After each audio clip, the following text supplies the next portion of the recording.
Bom dia, vamos seguir nosso estudo em Pokei HaChivrim, o livro resumo de Teshuvah do Rebbe Duber, o primeiro de Lubavitch, chamado Mittler Rebbe, o Rebbe do meio em Yiddish. É o filho do Alter Rebbe, é o filho do autor do Tânia. Vamos lá então, Pokei HaChivrim. Vamos agora para as dicas. Primeiro vamos aqui para o título dos assuntos, tá bom? Então, são 28 capítulos. Capítulo 1, pensamentos bons. Capítulo 2, pensamentos maus. Capítulo 3, amargura. 4, Kriyat Shema, a reza, oração antes do sono. Capítulo 5, a véspera de Rosh Chodesh, que é a Teshuvah do mês, Teshuvah mensal, e a Teshuvah antes do sono diário, onde a gente entrega-se na mão de Deus, pedindo que Ele cuide, que durante o sono nós não sejamos possuídos por nenhuma coisa negativa, pensamento ou sonho mau. Capítulo 6, Teshuvah na ação. 7, decisão firme decisão. 8, cuidar o nosso olhar, nossos olhos. 9, o efeito que as imagens que a gente enxerga têm em nós. Capítulo 10, leveza do coração, ou seja, pouca seriedade. A Teshuvah exige vergonha e submissão a Deus, à vontade de Deus. 11, evitar prazeres permitidos. Capítulo 12, a alegria de quem consegue e merece efetivar uma Teshuvah. Deve estar feliz por deixar de estar numa má posição, numa má situação. Capítulo 13, a amargura do Baal Teshuvah, sobre o lado ruim que ele tinha passado no passado e pelas tentações que ameaçam ele constantemente. Capítulo 14, a Teshuvah tem que ser constante. Capítulo 15,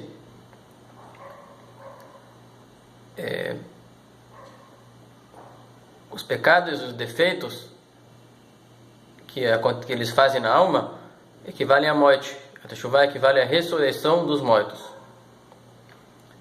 16, através de Tzedakah, corrige-se os defeitos causados à alma. 17, olhar. 18, confessar. 19, ajudar.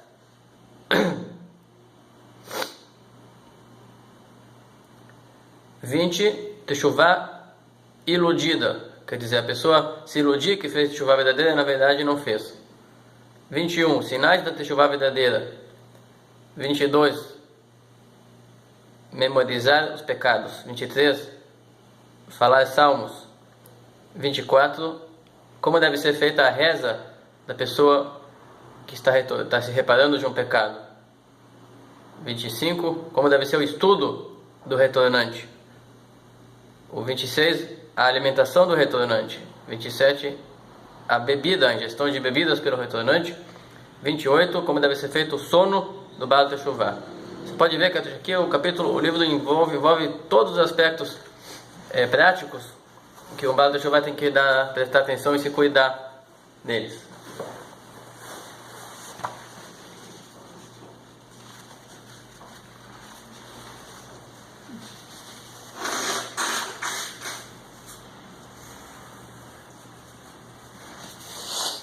Vamos lá então. De manhã, quando acorda do sono, ainda antes de lavar as mãos, a pessoa deve meditar, deve planejar e forçar que seu primeiro pensamento seja cuidar dos resquícios de pecados e pensamentos ruins que ele possui. Cuidar quer dizer corrigir e evitar daqui por diante. Depois lavar as mãos e as orações matinais, E logo depois do primeiro pedaço de oração matinal, digamos, antes do Adon Olam, falar Teilim com o coração quebrado e amargurado. Do fundo do coração, o máximo que ele conseguir, se concentrar. Que não haja ali ilusões e imaginações, ou o que chama em Yiddish, Gemacht zu Brochenkeit, quer dizer, uma falsidade, a pessoa se ilude, ou se, quer dizer, que não haja falsidade proposital e que tente se chegar à verdade verdadeira, do arrependimento e da preocupação com a situação espiritual que não está das melhores até agora.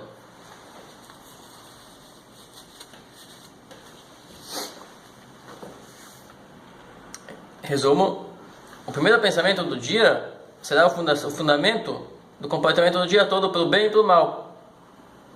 E o primeiro pensamento deve ser um pensamento de techuvá, de querer seguir a vontade de Deus em tudo que fizer. Esse aqui é um ponto geral, sem detalhamento. Existe a techuvá detalhada, de pensar em cada tipo de situação que fazer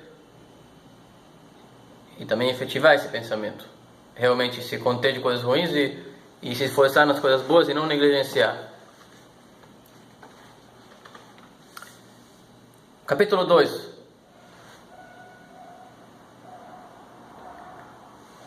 Todas as coisas boas podem ser espelhadas por coisas ruins. O oposto completo é quando surge pensamento ruim na cabeça logo no início do dia. Pensamento estranho à santidade, coisas maléficas. Deus nos livre. Isso faz a pessoa fincar, cravar o pensamento já está alçado, digamos assim, a esse caminho de pensamentos ruins, e representa a vontade dele de ocupar esse início o dia todo. E particularmente em prazeres, particularmente nos prazeres carnais, prazeres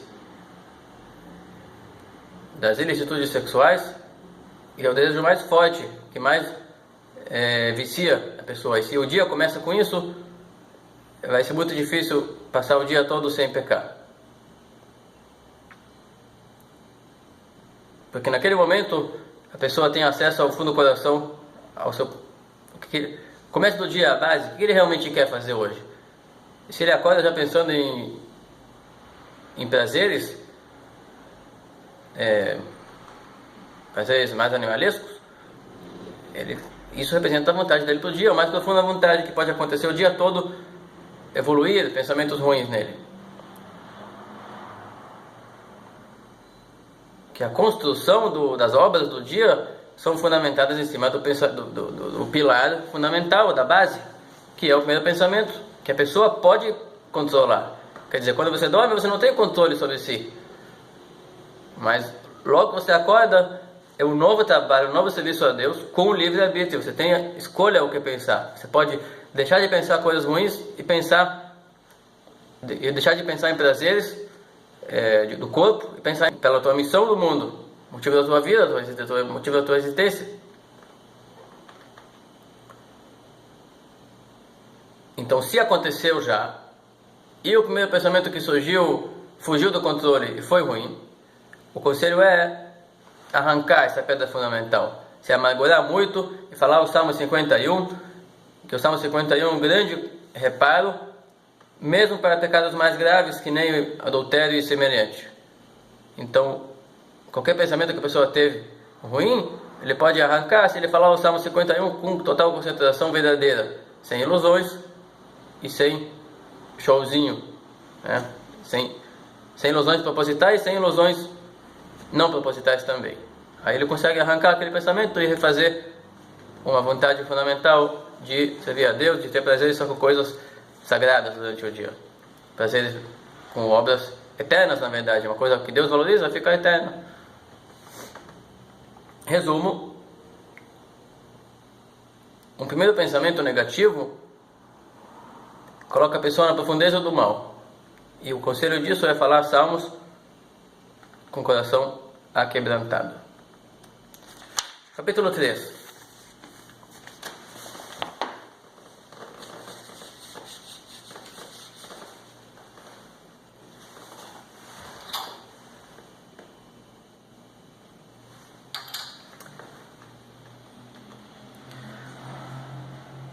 Está escrito: Deus busca, Deus analisa todos os corações. Quer dizer que Deus sabe, conhece, pesquisa, analisa e verifica os sentimentos ocultos de cada um. O fundo do coração, o ponto mais profundo do coração de cada pessoa. E quando a pessoa faz chuvá, ele vai passar por uma avaliação e que seu coração esteja quebrado, como se diz, quebrado de verdade, quer dizer quebrado para partículas pequenas e não uma coisa que possa ser passageira. A questão da chuvá é a pessoa realmente deixar de ter prazer com as coisas que ele tinha antes, mudar de foco completamente.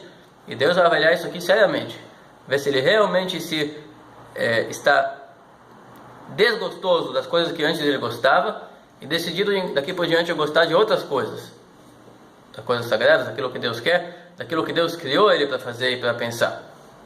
Sim, Deus criou a gente não só para fazer algumas coisas, mas também para pensar algumas coisas e para deixar de fazer outras coisas e para deixar de pensar outras coisas. Então Deus verifica se é sério a limpeza que a pessoa fez no coração e não da boca para fora.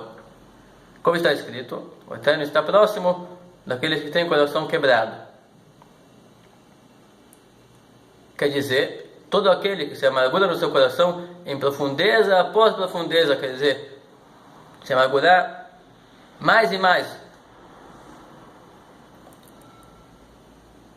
até que o coração esteja quebrado e humilhado de verdade, por completo.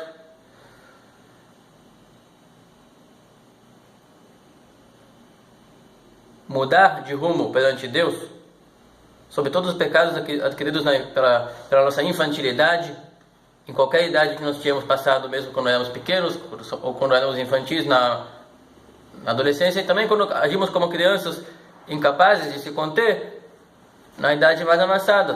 Tem que se arrepender, pois perdemos o controle que nem crianças.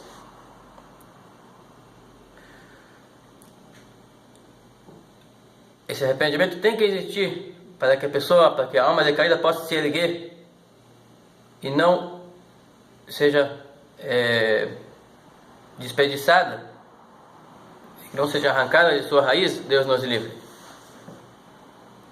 Quando a pessoa se preocupa realmente com sua alma, se preocupa com a ligação da alma com Deus, que só pode acontecer a partir do cumprimento da sua missão, se importa de verdade, então ele fica realmente desgostoso com o tempo perdido, com a energia perdida, seja perdida em ações pontuais como em ações viciosas, que tem continuação ruim, desgostoso com a ameaça que as tendências corporais apresentam para a alma e para a sua conexão com Deus, que é a coisa mais importante que pode existir. A pessoa se quebra, a pessoa se amargura, e tem que ser uma sensação tão concreta quanto ele se amargura por coisas reais também, porque tem que ser a realidade dele, a realidade da alma. Então ele vai mostrar para Deus que ele valoriza as coisas que Deus valoriza, e não as coisas que o corpo, a alma animal, que temos uma semelhança com o animal, propõe. E aí saímos da infantilidade e entramos naquele grau que Deus espera da gente. Isso é necessário para que Deus nos ajude, e aí Deus ajuda com reforço de lá de cima, para a pessoa poder se erguer e poder reparar toda a sua vida, que toda ela esteja de acordo com a vontade de Deus.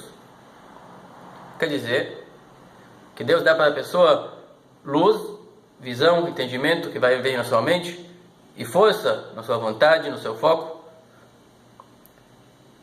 para poder também modificar as inclinações do coração. Em vez de amar isso, agora ele vai amar aquilo. Em vez de temer isso, ele vai temer aquilo. Não vai temer criaturas, vai temer Deus. Não vai temer a falta de sustento, vai temer não merecer ser amparado por Deus, talvez. Vai temer o desperdício da vida que acontece na pobreza, porque tem que viver perante Deus. Como é que ela faz isso com pobreza, com doença? Então ele não está temendo o mal-estar em si, está temendo o desperdício que ele apresenta. Em resumo, ele não vai temer ninguém que não seja o próprio Deus, e a realização da vontade dele é a causa maior com a qual esse Baal Teshuvah se preocupa. Então, vai mudar as suas virtudes do coração, também outras coisas. Não só entender o que é certo e errado, não só se convencer, não só se amargurar pelo passado, mas passar a amar outras coisas e a temer a ausência de outras coisas que ele temia ou que ele amava antes. Resumo: o lugar que o seu primeiro pensamento verdadeiro se encaminha, para lá vai ir seu desejo do dia. Aquilo vai ser um fundamento, um alicerce, uma regra, uma sequência que vai seguir o dia todo. E no caso aqui, a pessoa vai conduzir a sua vida não deixando passar esse momento fundamental, o momento estratégico do dia. Quando você acorda, primeiro pensamento controlado teu, sagrado. Pensamento preocupado com as ameaças do dia, porque estamos numa batalha com nossa alma animal, com o nosso corpo, em primeira instância, e com todo mundo afora que tem as almas animais das outras pessoas também que acabam nos agredindo. Tudo isso aqui é a nossa batalha. Nós acordamos já que nem um soldado, pronto para a batalha, sabendo e se preocupando, mas valorizando só a vitória e não deixando de despistar com guerra psicológica, com outras propostas. O primeiro pensamento tem que ser estratégico, então é um ponto importante de conquistar, mas tem que ser sério. Aí que tá, ele pode estar o pensamento bom primário, mas ele é superficial, então ele não é suficiente forte para superar qualquer tentação. Tem que ser uma decisão firme no coração, não deixar nesse dia evoluir pensamentos e desejos para qualquer coisa negativa, e não olhar com seus olhos, não aceitar olhar em nenhum momento, que pode se evitar olhar para coisas negativas e proibidas. Diz o Rebbe, tudo isso aqui é testado e aprovado, que funciona, que é um momento estratégico, mas a decisão tem que ser firme, e ele tem que incluir alguns fatores: não pensar no mal, não desejar o mal e não olhar o mal durante o dia. Resumo do capítulo 3: a profunda amargura a partir do profundo da verdade do coração no arrependimento gera aquilo que chamamos de coração quebrado de verdade, não de ilusão, e não de faz de conta. E aí Deus ajuda que a pessoa possa controlar todos os poderes da sua alma, todos os componentes do seu ser, para evitar o mal e fazer o bem, de fato mesmo.